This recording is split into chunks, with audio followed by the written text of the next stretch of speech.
Mais le côté social est très différent entre le Québec, Montréal et New York. Hey, faut que je te raconte. Bonjour, Alan Aigron, fondateur et CEO de Rhythmit à New York. Petite question, je sais que tu es originaire de la France, mais tu as fait ton doctorat à l'UDM. Qu'est-ce qui t'a amené à choisir le Québec?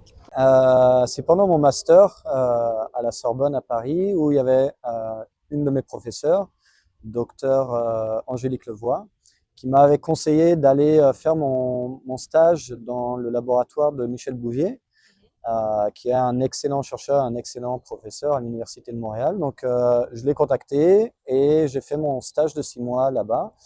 Ensuite, je suis retourné en France pour mon doctorat. Ensuite, je suis retourné 2 ans à l'Université de Montréal dans le même laboratoire du docteur Michel Bouvier. Qu'est-ce qui t'a amené à New York et comment tu as fait ta transition pour les gens qui aimeraient faire le switch Québec-New York, en fait? Alors, après le doctorat, donc, dans la recherche, l'étape qui est un peu, on va dire, normale, c'est de faire un postdoc. Donc, j'ai été contacté par un chercheur à l'université, à Columbia University, à New York. Et donc, je suis venu faire premier postdoc là. Ensuite, j'ai bougé à NYU, New York University. Ensuite, dans une biotech à Cornell University. Donc, l'adaptation a été assez compliquée parce que j'ai quitté Montréal où c'était assez facile en fait de rencontrer des gens, surtout des francophones. Et quand je suis arrivé à New York, je connaissais personne et je suis arrivé juste avant le Covid.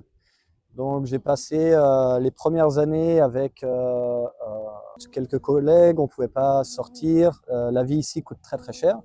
Donc en tant que postdoc où le salaire est un peu entre étudiants et travailleurs, ça a été assez compliqué. Ensuite, la vie est revenue un peu à la normale et ça a été quand même, c'est très sympa de vivre à New York avec au niveau culturel, c'est très intéressant, mais le côté social est très différent entre le Québec, Montréal et New York.